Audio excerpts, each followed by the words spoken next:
Welcome to the 0.5% Podcast. This is Nick Plosser, and I want to thank everybody for listening.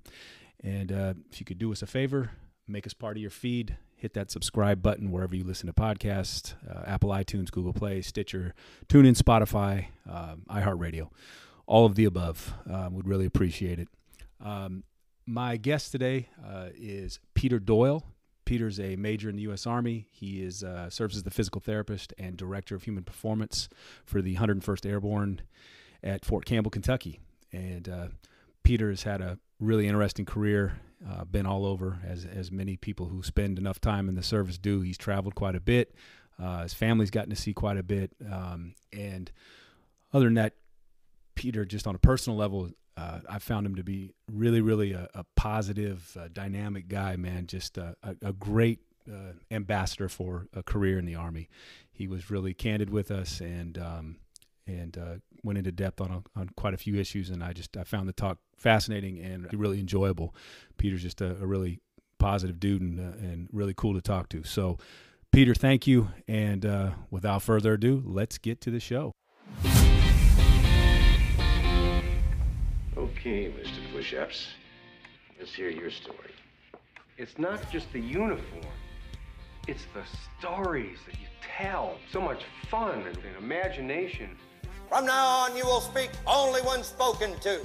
And the first and last words out of your filthy sewers will be sir. Do you maggots understand that? Okay, we're rolling. I'm with Peter Doyle, major in the U.S. Army. Introduced him before the show, but I will let him introduce himself. But Peter, thank you very much for joining, man. Hey, thank you. Appreciate the offer and the opportunity.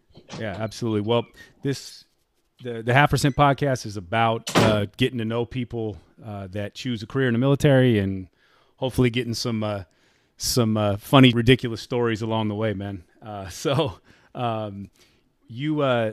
Let's just start with a bit of basic bio. You're originally from Oregon, and you come from a big family, man.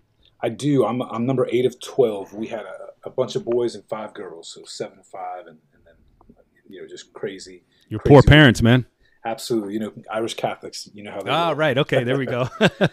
Take the Lord's first commandment real literally, man. Absolutely. Cool, man. Well, usually I kind of want to get. What I'm kind of curious about with people that choose your line of work or to go into the military and the service is kind of was there something in your childhood or growing up, or did you have family connections to the military? Or was this, or are you kind of the astronaut of the family? What kind of got you to get there? Well, I'm definitely not the astronaut. I think it's interesting. I think all little boys kind of play guns and play soldier when they grow up. So that's pretty common. I didn't really have a dream to be in the military. I did have a couple brothers and cousins and everybody that's got a relationship with the military. So it was something that was easy to kind of look at, especially when it turns out I was a pretty horrible student in high school. I graduated, but I was not exactly like first in the class. I think it was the bottom third would be probably more accurately described. You and me both, brother. You and me both. And a lot of it, I didn't go to school very regularly. I didn't take it very serious. And by the time I did graduate, I knew that there was no hope of me going to a great university or doing anything. But not a big deal. I had a brother who was in the military, and I said, you know what, that's a great backup plan, and I'm going to go ahead and do that, and that'll set me up, get me money for college, and then I'll eventually go do the things that I want to do after I kind of reset myself in the military. So that's kind of how it began for me. Okay, and you mentioned you kind of got in. You were ready to roll kind of in high school. Well, you were still in high school, is that right? You kind of got out early a little bit. Well, it's not out early, but I enlisted early. So the writing was on the wall for me that I wasn't exactly going to get offered a bunch of scholarships. And as one of 12 kids, they weren't going to give me money to just blow at a college, especially with my track record in academics. So I knew it was going to be the military that was going to be kind of my avenue. And so during my senior year, I did that delayed entry program, and actually myself and my roommates were all planning on joining the military together. They kind of drug their feet, and so I signed up and got ready to go, and then they didn't join the military really till about 9 months after I had. Okay, cool. Okay, yeah, you meant that. Sorry, I meant you got out of your parents' house early. Apologies. Oh, absolutely. Yeah. They kind of gave me some ultimatums on my behavior, and times that I was arriving home, and I kind of crossed the line, and they softly booted me out, but then they also co-signed for my apartment that my friends and I got. So it wasn't a complete abandonment, but they definitely wanted me to grow up and learn some consequences, which I appreciate. We still have a great relationship. So yep, absolutely. Nothing horrible. My mom did me that great favor. Didn't like it at the time, but was so grateful for it later on in life. So yeah, absolutely, man. I get that.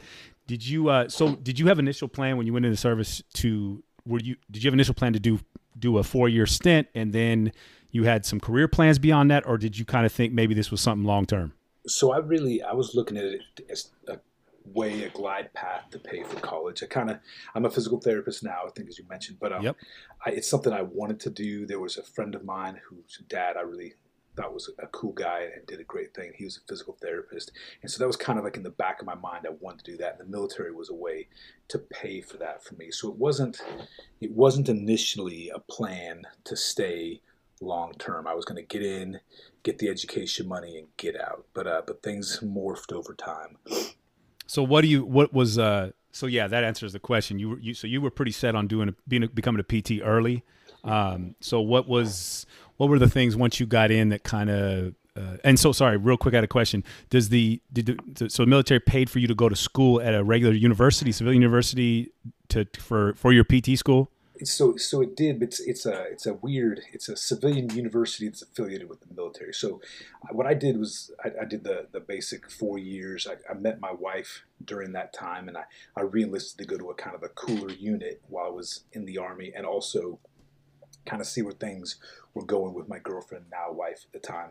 So I ended up, my initial time enlisted was about 6.5 years, and then I used the GI Bill that the Army gave me, plus I joined the National Guard, actually the Air Guard in this case, because of where I was living in North Carolina. I didn't want to be in tanks, and so I looked for a kind of a cool Air Force unit. So I did the JTAC thing while I was in the Guard. Oh, right. So they gave me GI Bill from the Army and from the National Guard to pay for my undergrad, and then that also, paid for a house for me. It made life pretty easy coming out of the military and going to school. It was comfortable, I can say. But then I applied for the Baylor DPT program, which is the Doctor of Physical Therapy program that Baylor has, but it's affiliated with the U.S. Army. So the Army has the instructors in the program, and it's actually just accredited through Baylor University of Texas, but the campus that I attended is in Fort Sam, Houston. And then they paid me full time to go to school as an officer in the Army. So also a really nice gig. So that is not bad, man. Okay. Paid for it, and they paid me. So okay, yeah, I see why you stayed. Okay, that makes sense, man. Well, cool. All right, so that answers some questions I had of your motivations and how you got there. How'd your parents feel about you choosing this career?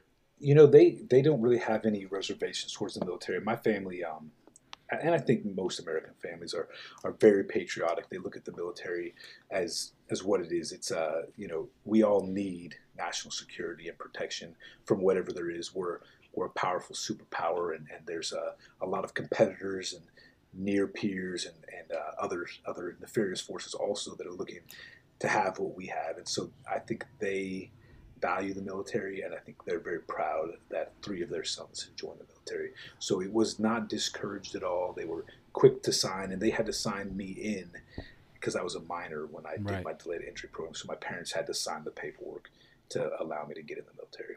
Cool. Okay. Yeah. That's good. I was just, because again, you talk to a bunch of different people, and we all grow up in very different places, and, families with different, different.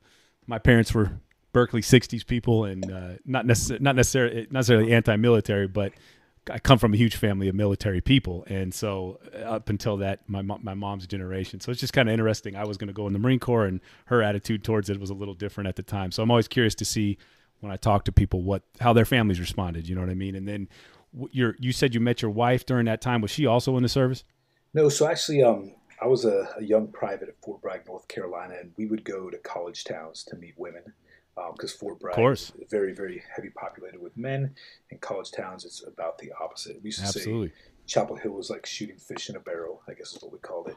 But, target-rich environment, man. Absolutely. And, you're a young kid and you want to go out and have fun. So I actually met her at a club outside of UNC Chapel Hill, where she was going to school. She was an undergrad for communications and psychology. She ended up later becoming a nurse, but I met her while she was a college student, and then we kind of just, because I was stationed at Fort Bragg, we stayed together. And it was very early on Right. in my Army career that I met her.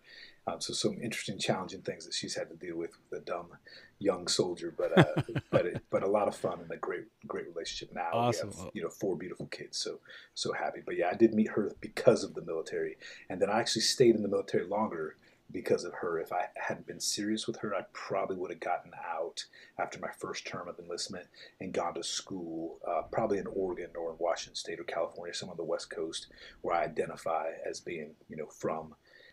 But because of her, I stayed in a little bit longer, did some other things in the military just that would keep me around her. And then ultimately she got me to go to university at Chapel Hill, because it's a pretty awesome institution, and she was there. Sure is. A double win. Yeah, I was going to say, man, you hit the jackpot, dude, for sure. Yeah, absolutely. Been very lucky. Absolutely, man. Well, all right, so let's get back to I'm always, and I think a lot of people are always kind of interested in boot camp basic training stories. You got a couple of nicknames that I'm just going to mention and let you roll. But we got Piggly Wiggly, Gelding, Biggie Smalls, and I'll just let you take that from there. Some impressions and funny stories from basic and boot camp and culture shock and whatever other observations you have. Yeah, it was culture shock for me coming from Oregon and not really totally understanding what the military was about. And then as an infantryman going into basic training, it's you stay with the same people throughout the whole time. You have the same drill sergeants from beginning to end. And people come from all different walks of life and come into the military. And our drill sergeants that I had in my particular unit, they were interesting, and they kind of they can pick who they're going to make the leadership in our unit. And so it's a basic training unit, but you have people that lead you or in charge of you and responsible for things that you do, your schedules, your fire guard, stuff like that. So in my mind, the way I looked at it, this kid from Oregon, they picked all the older kind of thuggy gangster guys that decided to join the military a little bit later, and they put them in charge. And there was one particular guy who was from New York, and he was very proud of the fact that he was a gangbanger, and they just nicknamed him Biggie Smalls, put him in charge of everybody. He's kind of a big dude. There was another guy that they put in charge of one of the squads. I can't remember where he's from, but he resembled Piggly Wiggly, the character, the cartoon character from the grocery store. And our drill sergeants, they put a bag, like a paper bag, on his wall locker, and they would not let him remove it. And he had no other name. It was Piggly Wiggly only, and that's the only way we could speak to him or he could answer when we talked to him. And so everybody was getting nicknames, and I had an early nickname. I don't even remember what it was, but one day one of my drill sergeants was talking about horses, and in particular studs, and I don't even know why I piped up, but I mentioned that that studs were breeding male horses and used specifically for breeding. And he started, so you know about horses, started asking me some questions, and somehow he asked me about other male horses that weren't used for breeding. And I said, well, there's geldings. He's like, what's a gelding? I'm like, well, it's a male horse that's been fixed. And forever after that, for the rest of the time I was at Fort Benning, Georgia, I was the gelding. That was probably something something looking back you might not have told him now, right? Oh, absolutely.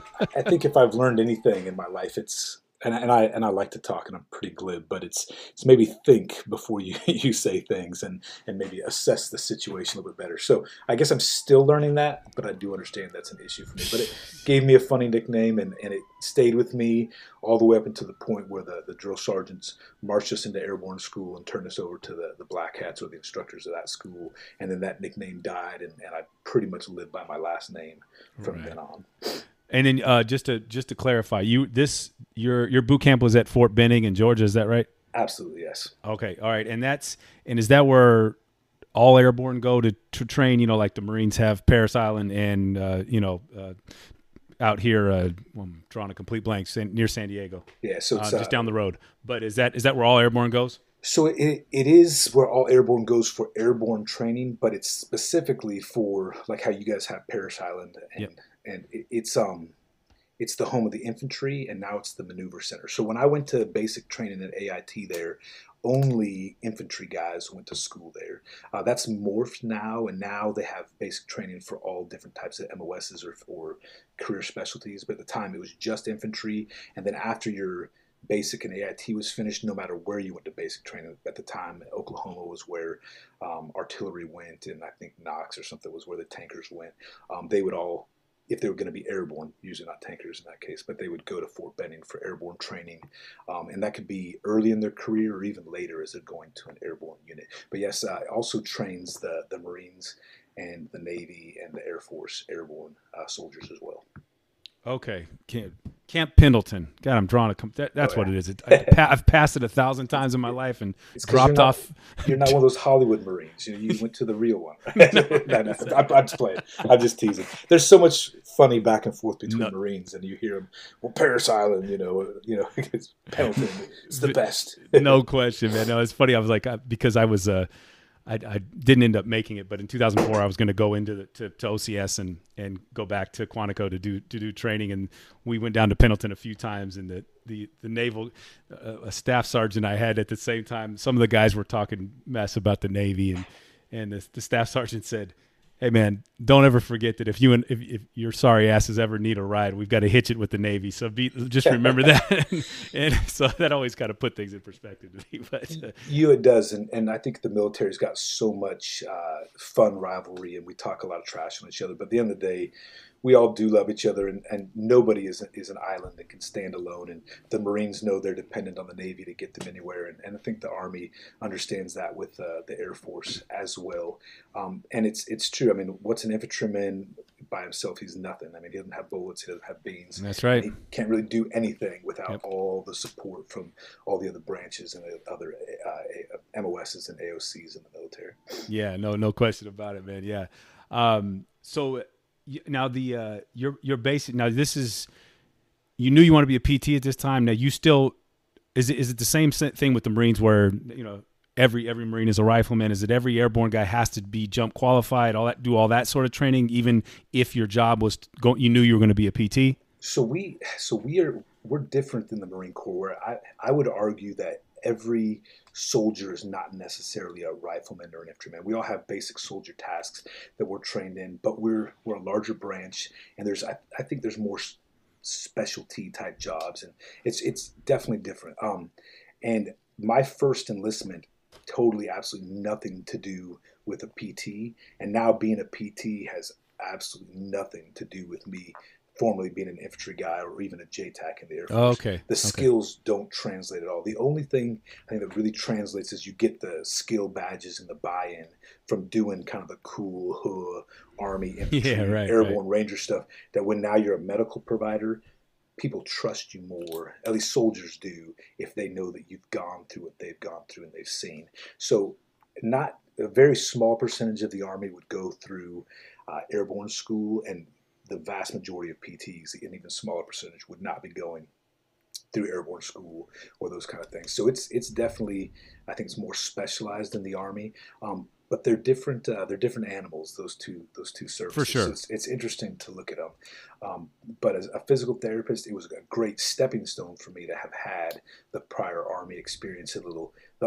Your Marine friends will tell you the Army is all about badges and tabs, and to some degree we are. That's how you can kind of it gets you through doors, and things are opened up for you if you have airborne wings. You can get your foot in the door and talk to people, especially the people that run the military, which is the ground pounders, the infantry guys. Those are the powers that be in the military. So if you have something that relates you to them, you can get their voice, get their ear, I guess, faster. They'll hear your voice. You can always screw that up, of course. Yeah, right. But it opens doors. Gotcha. Yeah, no, it's funny. I know. I think the Marines make up about, I think it's 9% or 11% of the total military. So it's obviously a much smaller branch. And then I think there's a perverse. The infantry guys I met in the military and the Marines almost took a perverse pleasure in getting the Army's casts off, and you always got the secondhand rifles, and the Army had moved on to M4s, and the Marines were just getting M16s, and so anyway, just on and on and on. It's funny, the little things. Go ahead. Sorry. Oh, as I say, it is funny and it's interesting, and I think there is a huge pride factor in all the branches, but the Marine Corps in particular, that they do more with less, and it's pretty noble. But I'll say this: as we were rolling over the berm into Iraq, and I was actually in the Air Force attached to the Army, we had some Marines just to the other side of us, and they're in their soft skin Humvees. We had soft skin Humvees too. This is early. But our gunners that were sitting there, they had a steel plate across their chest in like the cupola that they're sitting on top of a vehicle, and the Marine Corps the Marines just sitting there open. And he's like, whoa, wait a minute, what do you think I'm bulletproof? So, yeah, right. so they crossed into Iraq with less shield, older weapons and stuff, but they're awesome, and they're super proud guys, and they've accomplished a lot, and it's fun to watch, and it's fun to work with them and to play with them. No, like you said, man, I got lucky because the guy that was my recruiting captain had already been to Afghanistan or Iraq, and he had it was a little bit older, so he could the rivalry stuff, he kind of always put it in perspective for us. Like, don't ever, just never forget we're branches from, we all work for the same boss, and that's the American people. So just never lose sight of that in terms of the rivalry. So it's just stuff that I'd heard, and this has been so long. I'm so far out of the loop with the Marine Corps that I didn't even make it. I partially ruptured a disc in my back, and that captain said, well, your package probably has a pretty poor chance of getting through at 29 years old, which was the cutoff age. So that was my extent of my experience. But I had a quick question. I know what JTAC stands for, but for the acronyms, for those that don't, do you want to explain that real quick with the Air Force? So it's a Joint Tactical Air Controller. Essentially, how to explain it? So TACPs, it's like a forward observer for aircraft. It's a liaison to the Army. And I was actually, I kind of misstated a little bit, so walk back. I was actually the apprentice to the JTAC. And even though I was senior because I had that Army experience in rank, the JTAC, the Terminal Attack Controller that I was working with, was actually a guy who was lower ranking than me. So I was like his ROMAD, his radio operator, maintainer, and driver. But we're forward observers that will laze or call on targets, like the bombing runs, yep, or even the strafing runs from aircraft that could come from the Navy, the Marine Corps, or the Air Force, or even foreign aircraft as well. But it's a really cool special job in the Air Force that's in the Air Force, but a liaison and attached to the Army that really advises the ground commander on the 5,000-pound bombs and whatnot you can bring to the battlefield pretty quick.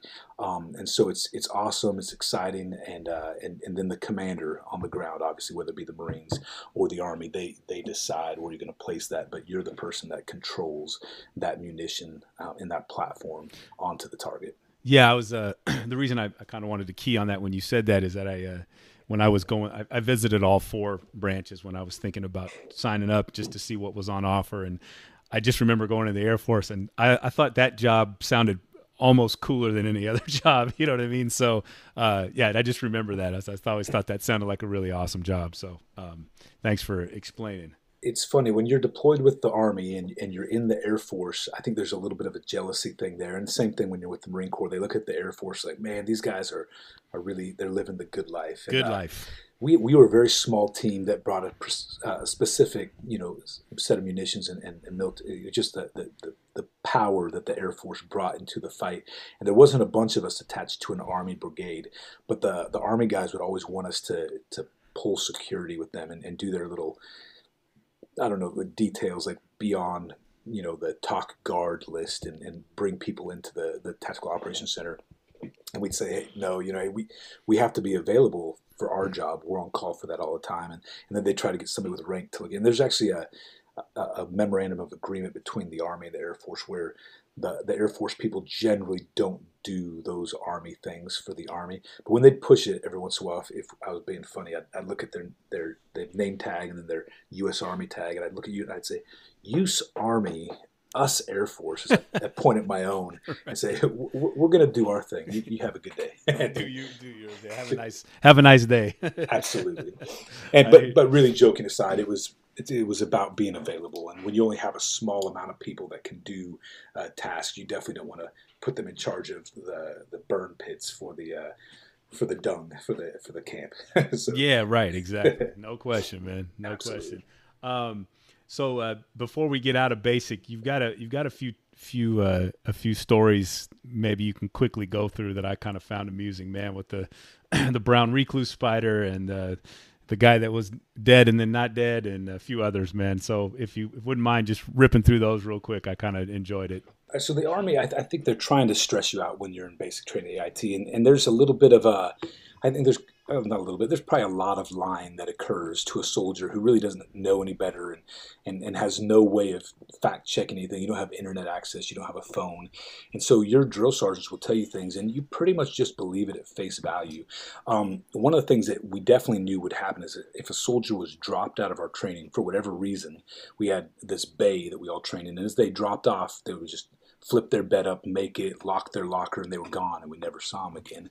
And we had one of our friends, one of the kids that was with us, he was bitten by a brown recluse spider, pretty nasty, pustule, gross looking, festering wounds. And he was with us for, a little bit after that, and they're like, oh, it's a spider bite, no big deal. And then he disappeared. And they flipped his bed up, did the whole nine, put a lock on his locker. And so we asked, hey, what happened with this kid? And they go, oh, well, he died. He died of complications from that spider bite, and we're just like, whoa. And so some of his really close friends in my basic training AIT, they wrote his family letters, condolences and sorry for your loss and all that. And they're not told by the drill sergeants that this was not necessarily true, and they actually got letters back from the parents going like, what are you talking about? Jeez. And they found out that the kid he was pulled from training, but only temporarily, and he was in a clinic and he was recovering. And then he ended up coming back into our class. But yeah, they just, thought it would be kind of funny to let us think this kid had died. And we were pretty broken up on it. It was like, whoa, that's pretty insane. Your drill sergeant's got a good laugh out of that for sure. Oh, absolutely. I just so many little funny things, and I know they were constantly pulling pranks on each other, and we had these 3 drill sergeants that were mainly in charge of my platoon, and 2 of them were just, I don't know how to explain it. The guys had rhythm, and in the military there's all this drill and ceremony, and so our 2 drill sergeants that were really, really good would lead us and teach us all the drill, and we were competing in a drill competition against the other units that are training with us at the same time, and we were the best. We knew it. Our drill sergeants sang the best. They had great rhythm. We moved. We looked very sharp. We did fancy stuff. But as I think a joke, when the competition came around, the 3rd drill sergeant, who had absolutely no rhythm, lead us, and so we looked horrible and we looked ate up. And the other drill sergeants are all laughing at this drill sergeant who's trying to drill us and make us do all the proper turns and do the rifles the right way. And we just looked like a soup sandwich. And so I think they got a kick out of that. And then that drill sergeant, what is wrong with you? You're supposed to be the best. And he's smoking us for, in my opinion, his clear incompetence. But I think it was a lot of fun. And it was even probably worth it for the 2 guys that were good with drill to get a good laugh out of us losing, but by watching that guy really uncomfortable. Which I think the military likes to do that. You clown on people and you just push their buttons just enough to annoy them and get them going. So it's a fun experience, and you definitely learn to have some thick skin, and then you learn to kind of be mean to your guys, your boys. You tear them down, but then you build them up, and it's a lot of fun. That's I think that's probably that sort of, I hesitate to call it hazing, but it's because that's taken on a bad term, but in a positive term. It's, as I explained to my wife, like she never understands why. I call up my cousin or my old buddies, and we'll spend the first 5-10 minutes of a conversation like cussing at each other and like calling each other really bad names. And then we move right on to whatever we were talking about. And I was like, I guess that's kind of almost a camaraderie thing, man. Like, for my basketball team, my nickname for them for a long time was Slapdicks and, whatever else. And yeah, anyway, I would imagine that also builds a lot of camaraderie though, too. It does. And I think that's something that the military is always going to have. And it changes over time. And you're right that there's been some weird, bad hazing incidents, but the spirit of that type of behavior, I think, really makes you closer. And when you have to be in a foxhole with somebody and you have to do rather uncomfortable things with a team of people, it helps to really know them and to understand what makes them tick and breaking them down a little bit, then breaking you down and then having that love for each other. It's important and it works, and it's been successful for a long time for us.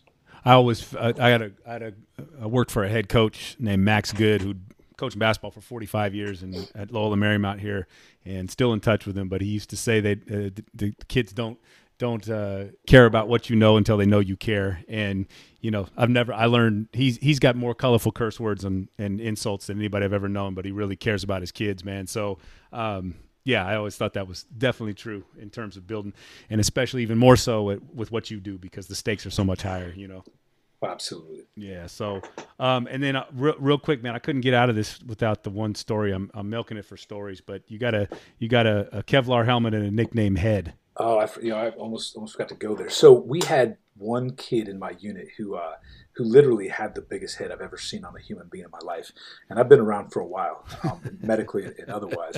But his head was so big that the standard and even the extra large Kevlars that were available at Fort Benning, and actually the whole Army, were not big enough for this kid. And so everywhere that we would go, we'd all have our Kevlar helmets on, the battlefield helmet, and we'd march around.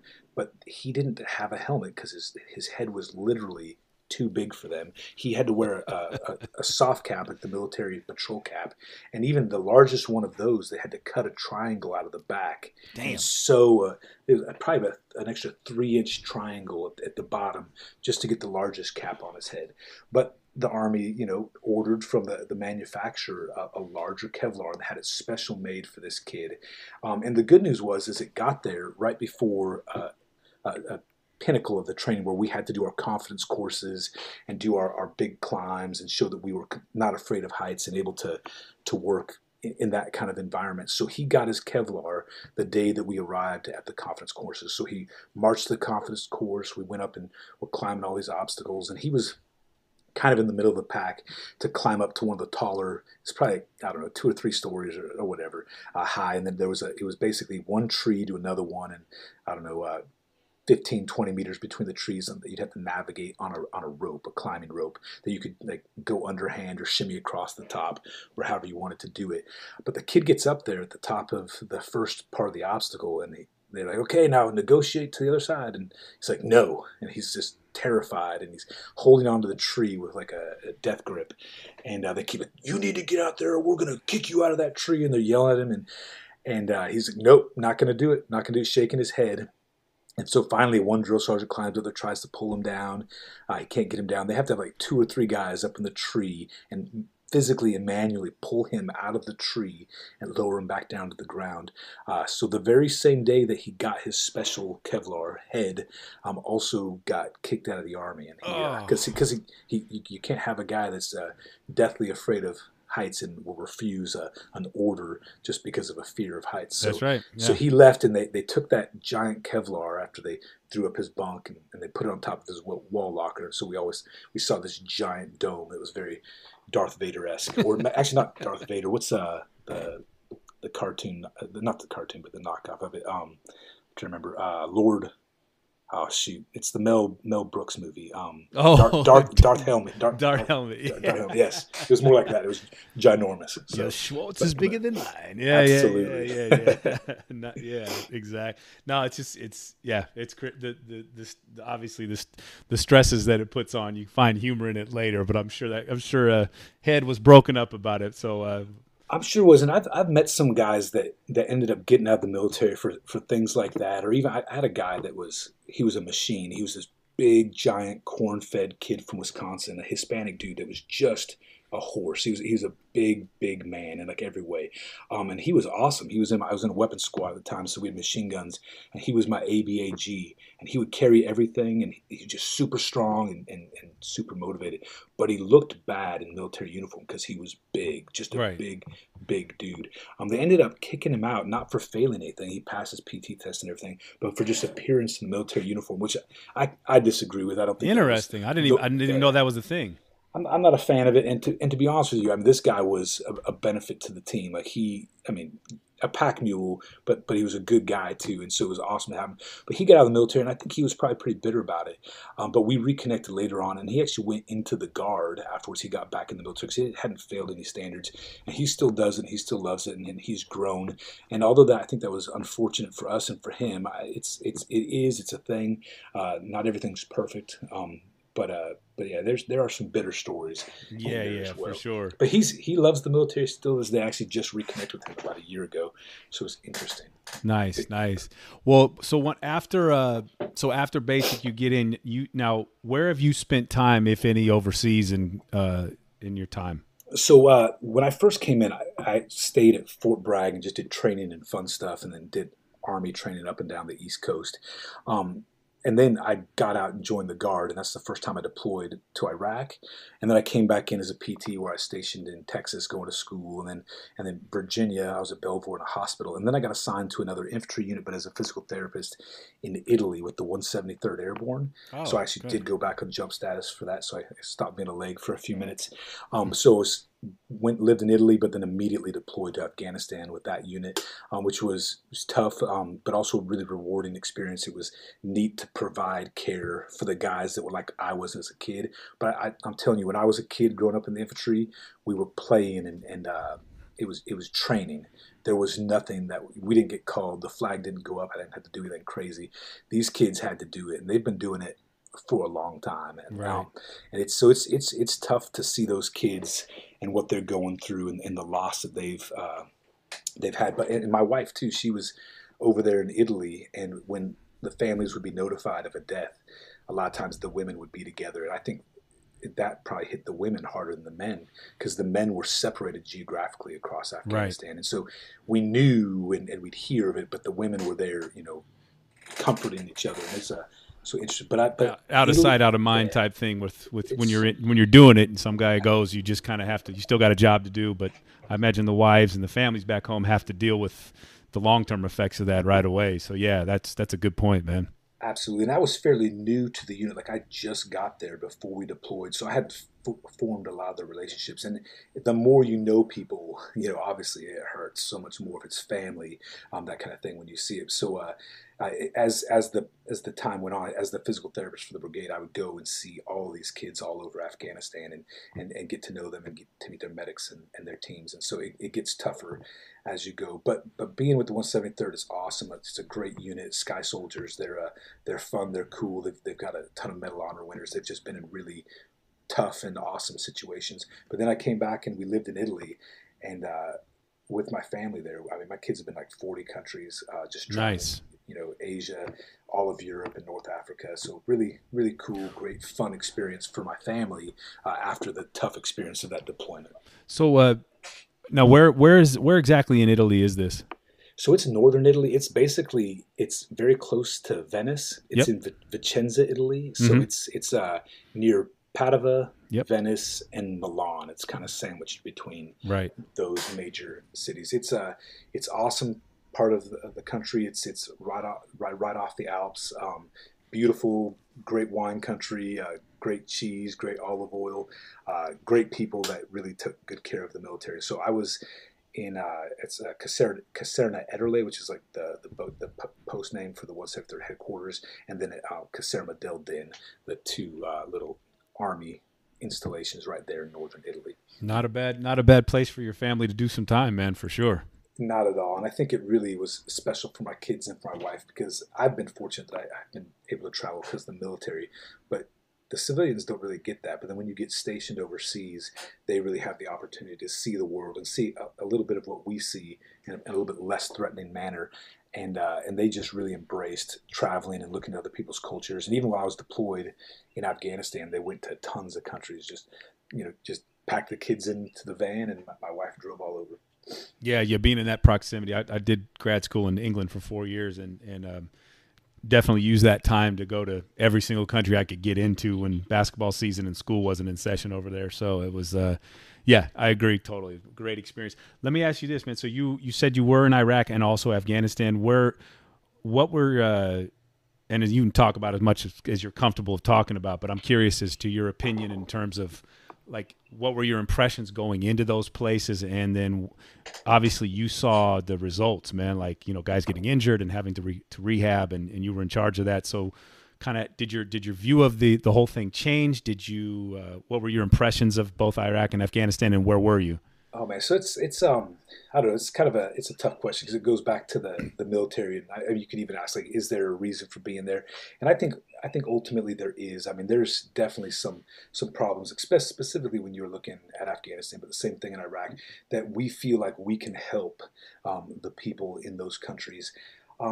If you look at like stories or news articles or even books from Afghanistan in like the 60s and 70s, you see like this modern progressive society. Definitely. Yep. And now you see this totally weird, it's like a third world country. And people choose what they want to be. And I think we should facilitate that as much as possible. But it's freakishly dangerous. And I don't want to, judge a culture, but there are definitely issues in that culture that we just can't, as freedom-loving Americans, just Right. understand and support. And I'll leave it at that. Mm-hmm. I think that we did a lot of good. I think that it's always, time will tell. I think that there's always mistakes made, and that building a nation is difficult. Supporting a nation For sure. is difficult, and people got to want to make things better for us to help them get better. And it's just, that's never going to be an easy task, and that's difficult. But as I flew all over Afghanistan, I was mostly in RC East.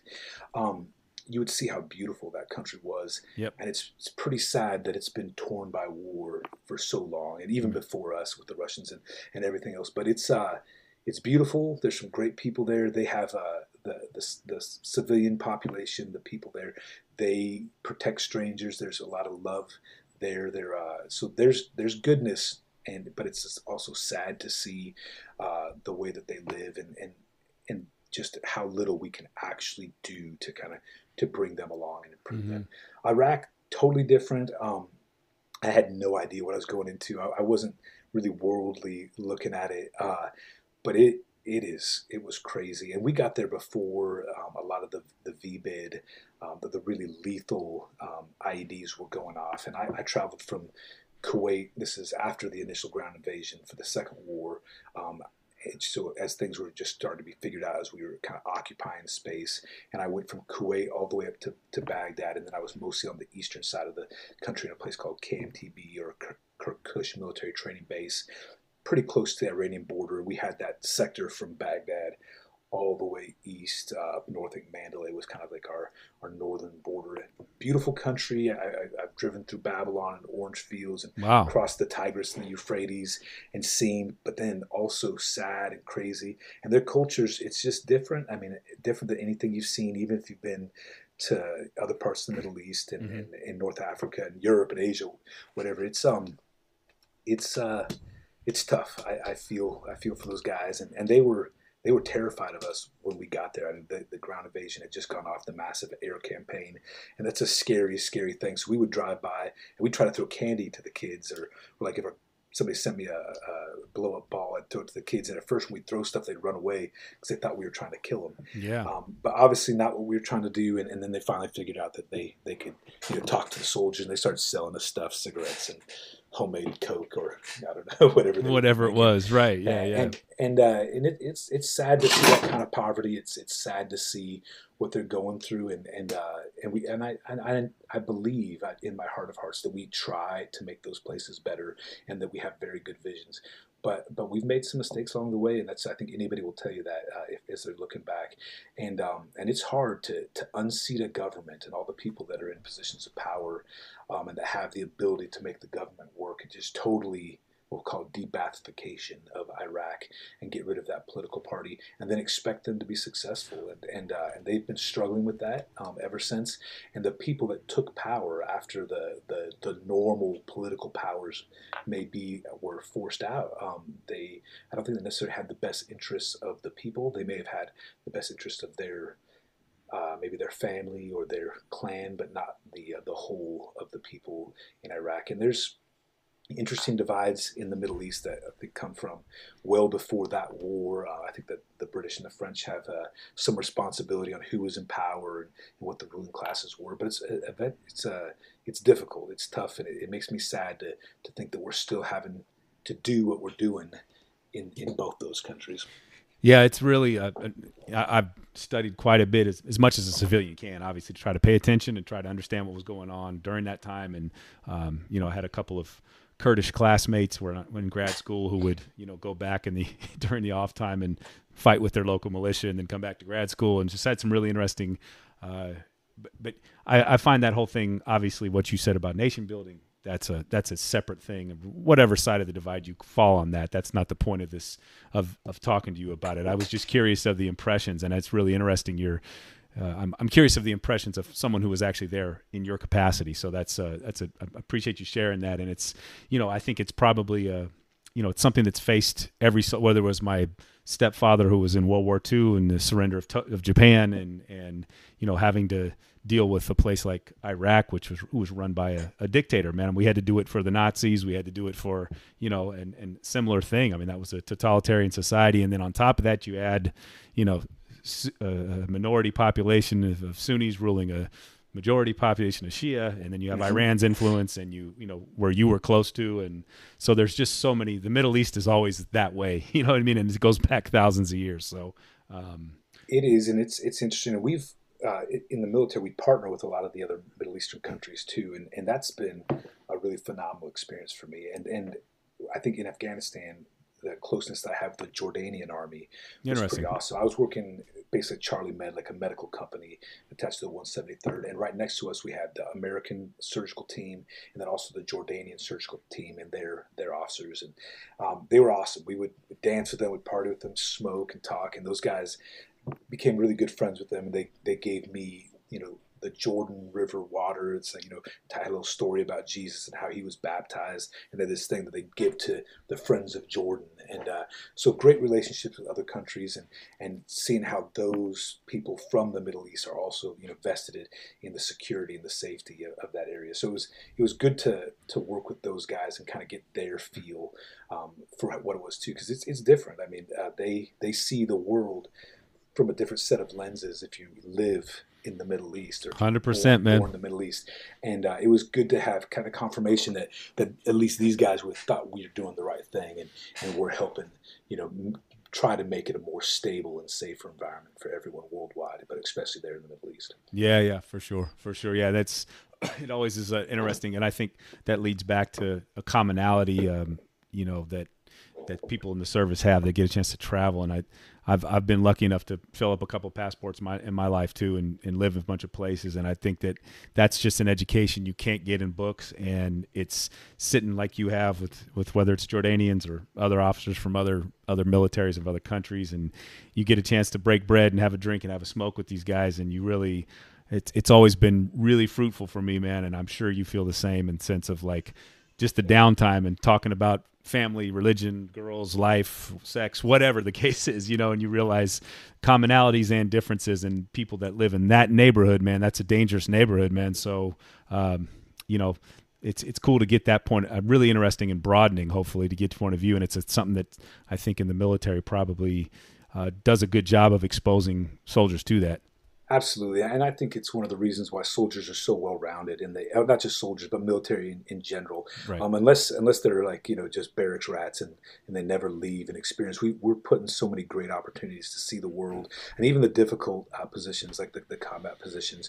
We are usually working with a coalition of other soldiers from around the country, and you can get to see where we're similar. And at base, I think everybody's very similar. At the end of the day, we're all there for the same reason. We love our countries, and we're there to make things better. But it's been a lot of fun, and you're right. I think one misconception is that like you watch war movies and there's all this action all the time. Right, there's a lot more downtime than there's action time, and so you get a lot of just time to smoke the hookah with the guys in the hooch next door to you. So it's fun, and you learn about everything, and it's great to see how much we actually have in common. Yeah, absolutely. No, 100%. That's a great attitude. And that's, I think, one thing that traveling does force you to do if you're doing it right, and not just, as you say, just kind of sitting in your hotel room or your resort, or in your case, just sitting in your barracks and not getting out, branching out and meeting people. And I think that's one of the really, really awesome opportunities that the military does give you, is a chance to do that. And it's also, I brought up I was talking with another gentleman who is in the Army, and it really forces you to, you really, in a lot of ways, you're doing your job there, but you're also a diplomat and you're representing 330 million Americans there as well. Because I always thought wherever I was, maybe this is the only time this person ever gets a chance to meet an American. And so not like I'm that presumptuous to think I carry the weight, but as when you put that uniform on, you really do, whether you like it or not. You do represent us, So you're also a diplomat in addition to being a PT. You know what I mean? In certain ways. I would agree with that. And I would say this: it's definitely not just the military and the uniform. Everybody in the world knows an American, and they can spot them from For sure. a mile away. The way we carry ourselves. Yep. And it's the way that we've been brought up, and just kind of that we have an ease moving through crowds, and this comfortability, and we're gregarious and loud, and Yep. and very, very confident.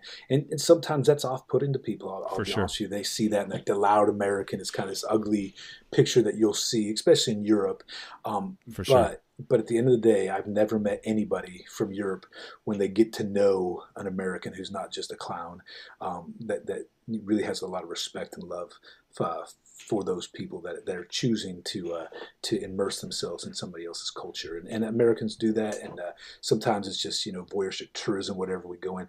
But most Americans, I think, really want to see and learn from other people. And I would say it's not just the military. Every single one of us, when we get on a plane and we cross the Atlantic or the Pacific, the second we get off, everybody's looking at us. They have questions. They want to know. They're forming their opinions. And it's funny because, when you first talk to somebody who's never really been exposed to Americans, they have some misconceptions similar to how we would of them, I guess. Yep. They assume everything's Hollywood and LA. Yeah.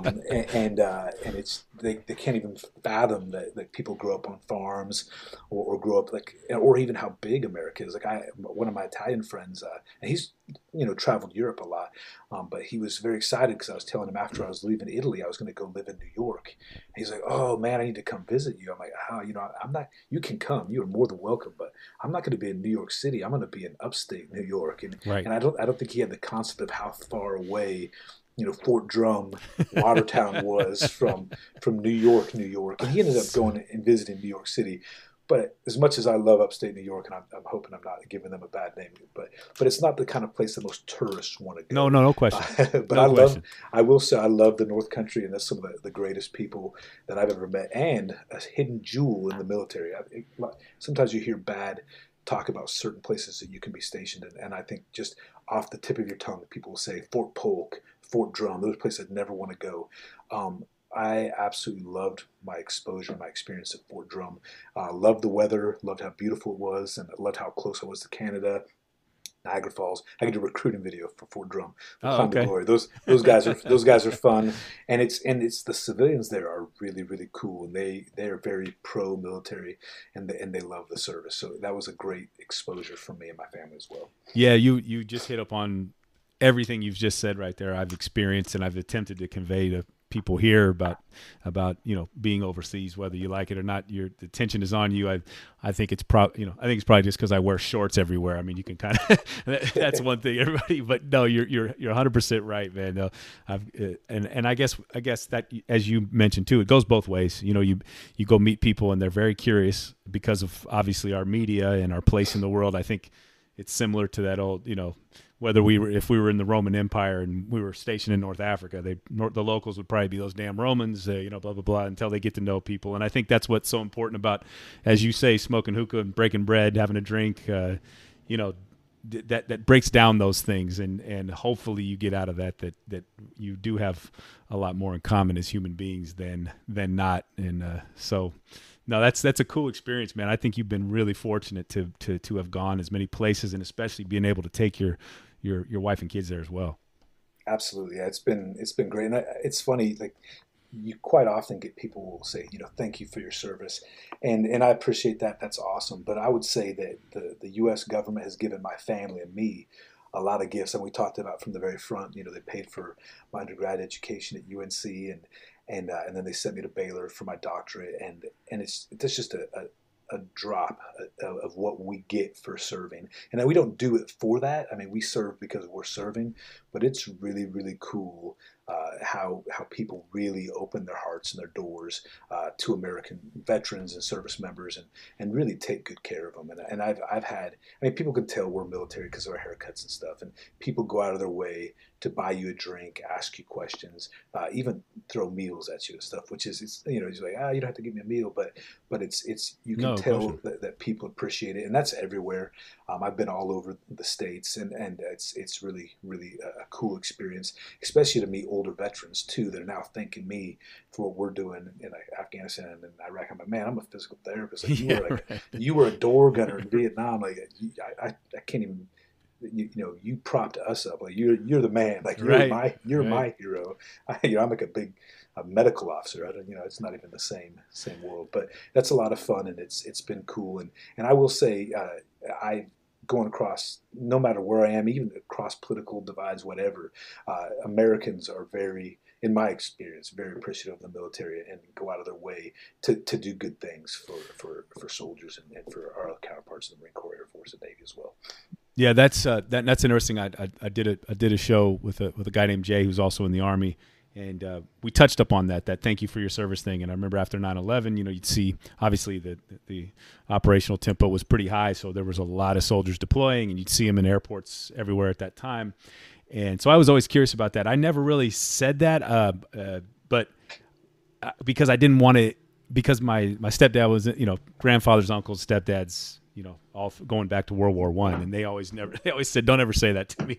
He said, I get a paycheck for this job. And this is what Jay said. He says he really appreciated the intention behind it. But as my mentor was a Marine pilot, and he always in Korea and Vietnam, and he always used to just say, buy him a drink and a lap dance or a burger or something. He'll be much more appreciative. So, but you're probably right. I think a lot of us are uncomfortable with it because, I mean, we're not doing it to be thanked. I guess that's the end of the day. No question. We appreciate it that people notice, but it does sometimes make us uncomfortable. We're like, hey, you're welcome. Like what do I say? What do you say to that? But, no, it's a nice sentiment though, for sure. It is. Yeah. Yeah, so he, what he said, he always responds to that by saying, "Hey, thanks for paying your taxes." He says, "I get a paycheck to go around the world and shoot things and shoot guns and blow up things. So appreciate the check."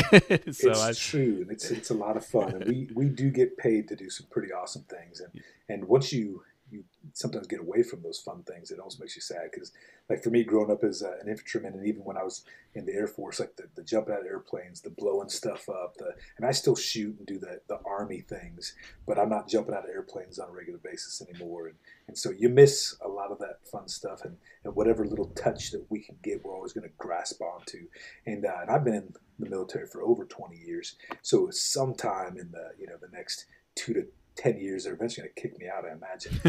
And I'm gonna miss it. This experiment that I did just to pay for college has actually become my life, and I can't even imagine not being around soldiers and not trying to make soldiers better and help them with their injuries and stay in the military and keep kicking doors down and doing what they need to for their country. So I know that's eventually going to end for me, but I'll be sad. It'll be a huge shift. Although I'll probably enjoy Camp Couch and fishing as well. I think that's going to be, Fort Living Room probably is also very attractive to me here in the future. So I guess we're getting an early taste of this anyway, Peter, with quarantine, right? We're all at camp. We're all at Fort Living Room now, right? Absolutely. It's funny. I just because we're medical and we run that operation, I don't get as much of the stay-at-home work as true enough do. But I could see where I could really enjoy it, and there's probably some jealousy, I think, from me towards some of the other people that are talking about how they haven't been into work in 30 or 40 days. I'm like, man, that would be nice. But I also get to get out and see the world still, and so there's some goodness in all that. And so hopefully as we uncoil and return to our new normal, we figure out a really good, safe way to do it. And for the military side, it's all about us being ready to go do what we got to do. And no matter what the medical health condition is, the military will be ready to go and do what we got to do when we're called upon.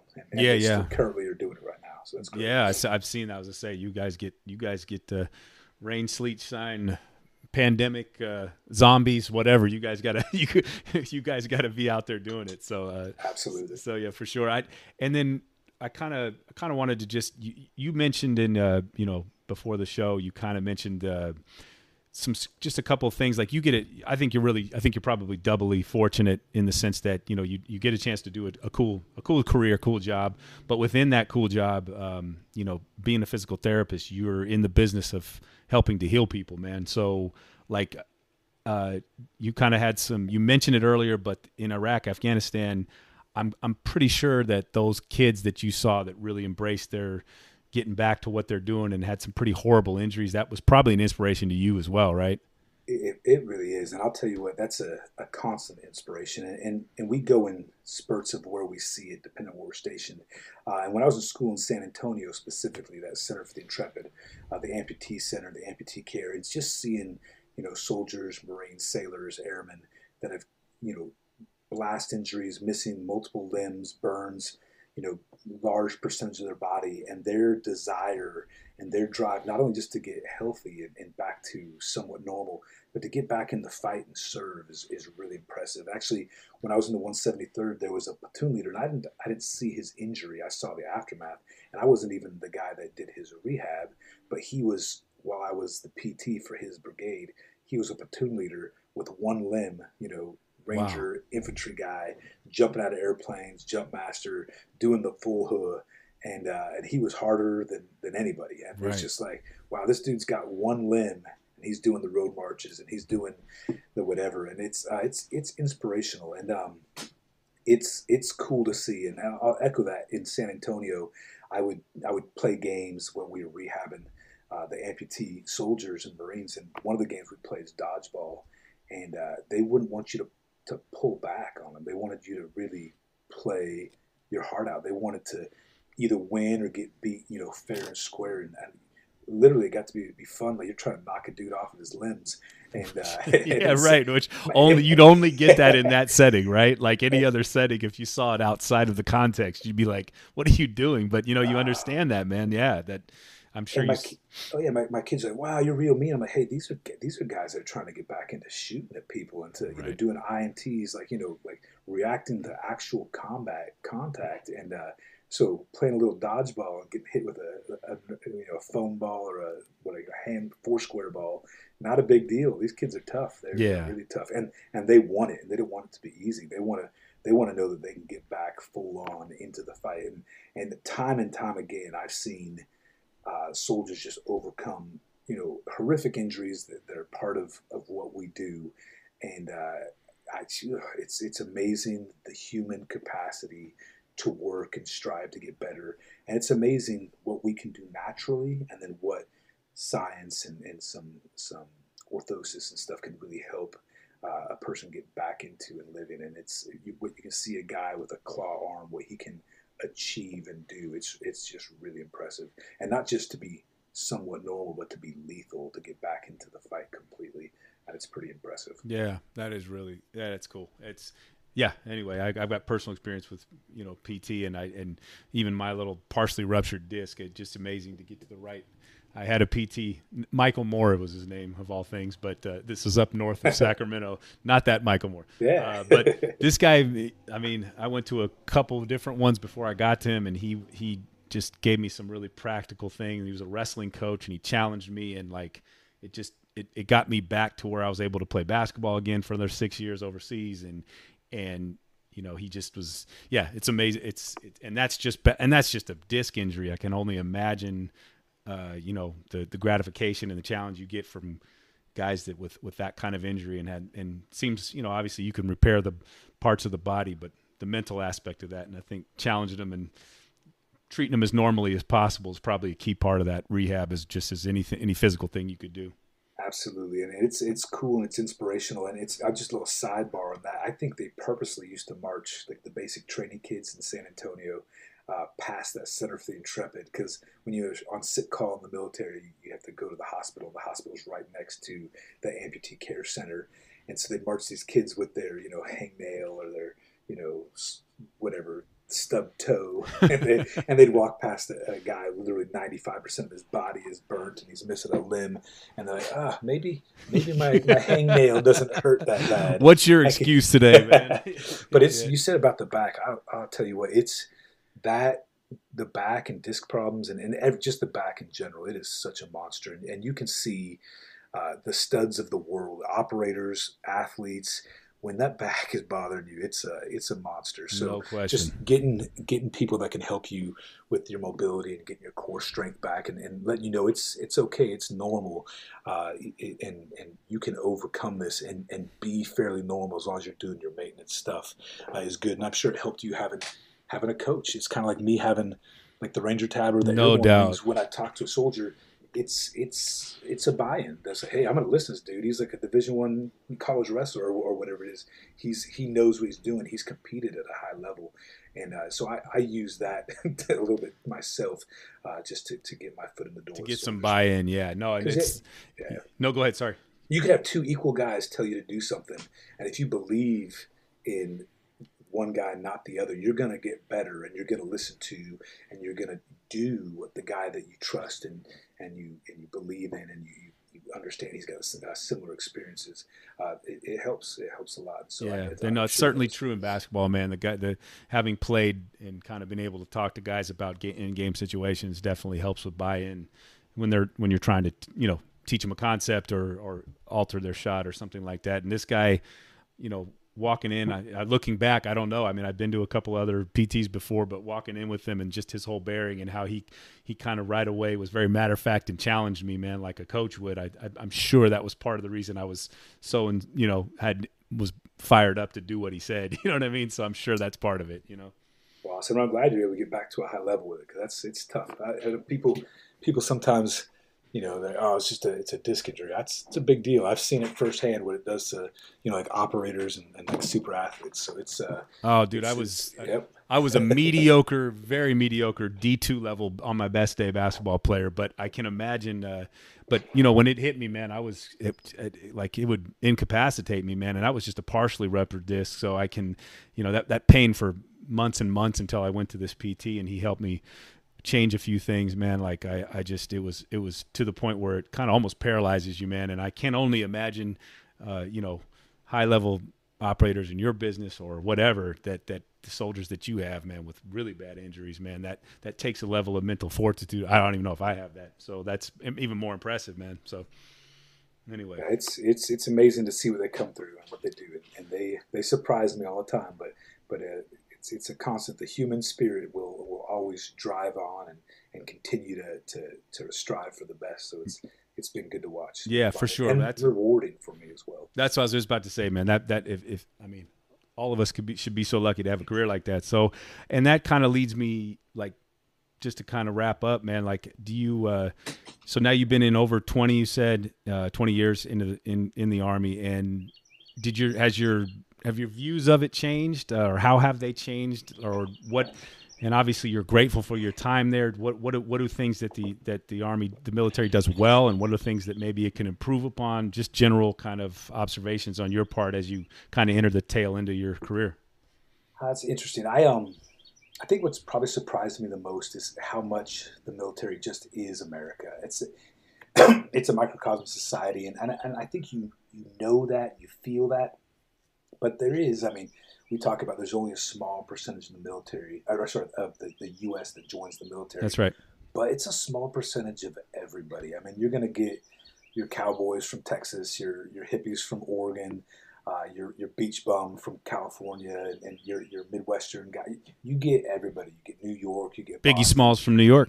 Absolutely, and that diversity and that the bringing all this different thought into the military, I think, makes it better. It's like you can work well with others. You may disagree with somebody politically or whatever, or even with how they want to take a hill. But at the end of the day, there's a structure and there's a way to get things done, and the cream really rises to the top in that.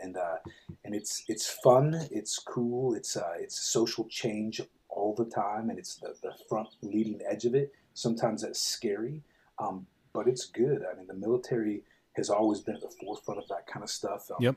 And it's impressive. And I think a lot of times people think that military members are pretty backwards. I think there's you get the thank you, blah, blah, blah, whatever. But a lot of people are like, they went in the military because it was the only option. Yep, I hear that a lot. That's one of the reasons I wanted to do this show, was to kind of combat that, to be honest.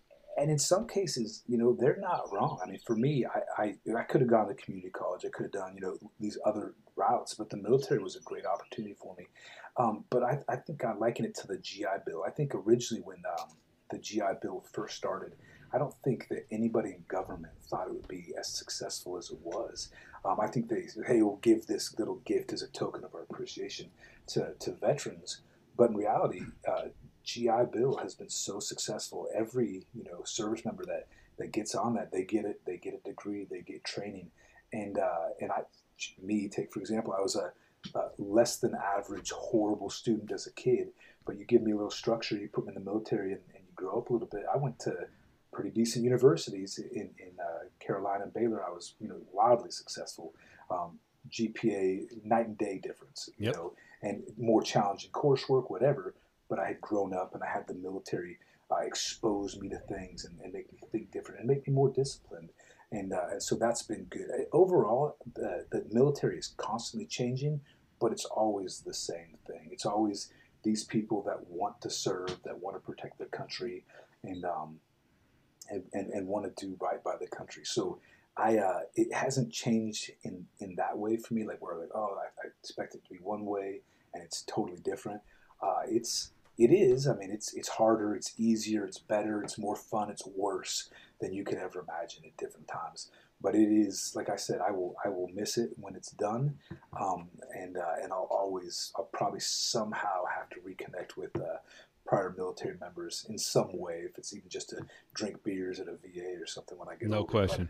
But I love it. It's been great, and it's just been rewarding. And I guess just the different type of people coming together and making things happen is been that's just awesome. It's kind of surprising. As far as what we can do better and what we're good at, it's almost the same thing, and I probably wouldn't change it. Military and government in general has to have redundancy and a whole lot of excess to make it work, because you can't be super efficient when it comes to certain things. And I think we've seen this with our response to a pandemic in the United States and across the world. When we've been super efficient with our supply chain, we don't necessarily have the things that we need when what's called proverbial shit hits the fan, you know what I'm saying? And so in the military, you've got a lot of, it's like people be like, why does the U.S. spend so much money in military spending? Why is it so big? And why are there so many divisions? It's because it's got to be there just in case shit hits the fan. Right. And we spend a lot of money, but we're actually small compared to some of these other of our competitors, our challengers that are out there that would love to see us not be the superpower that we are moving forward.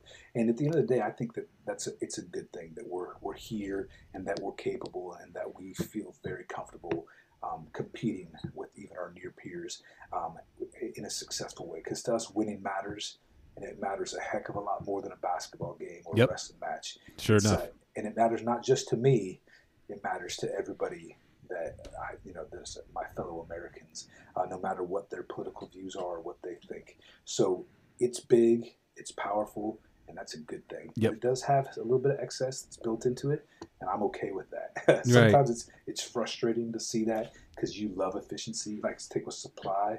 Man, it would be great if everything worked like Amazon. Like just right. The Walmart supply chain, unfortunately, doesn't apply, right? Yeah, absolutely not. No.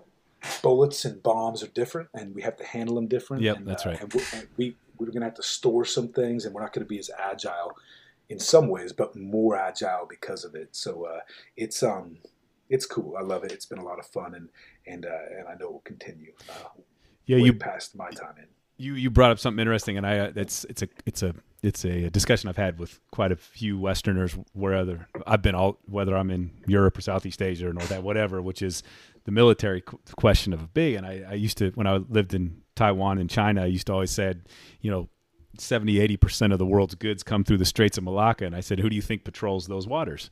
You know what I mean? And or the same thing in the Middle East from the Straits of Hormuz or anywhere. I said, we patrol those waters, and it's kind of a question of who do you want patrolling those waters? Do you want China doing it? Do you want Russia doing it? Do you want, you know what I mean? And it's it's I just thought that was a really interesting point and a really important one that I really agree with. It's that people need to and again, the idea for this show has been germinating in my head for 20 years and traveling all those places, precisely because of what you and I talked about earlier with what you were mentioning about people you meet and maybe preconceptions that they have of Americans, and then obviously what we have of them. And if this little conversation can help broaden that view out a little bit, then hopefully we've done something useful. You know what I mean? And that's the whole point of it, actually, just to get to know the individuals who do what you do. And so yeah. Anyway, man, I really appreciate it, man. Unless you got anything else to add. No, I'll say thank you for the opportunity. It's always fun to shoot the shit with another guy and just talk about things like that. But I agree, and I think what you're doing, it's good. I think that people understanding, that we're people. We're here. We're just like you, and we're here for you and for us. And it's a lot of it's selfish. We're here for us because we want this great American experiment to continue long into the future. And it's been an awesome ride. And you asked about like the Iraq thing, and I think the vast majority of the time, Afghanistan, Iraq, World War II, whatever, we're sitting in a pretty good place, feeling like we did the right thing for the right reasons. And I'm not even going to shy away from that. I feel very strongly that that's what we do, and that's what we strive for.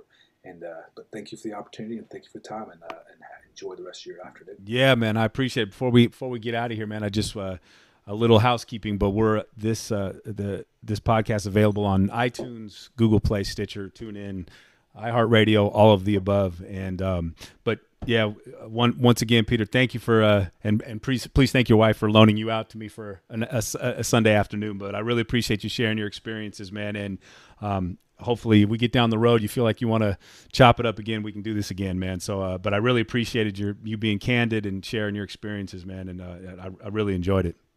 All right, hey, thanks again. Have a good night. You too, man.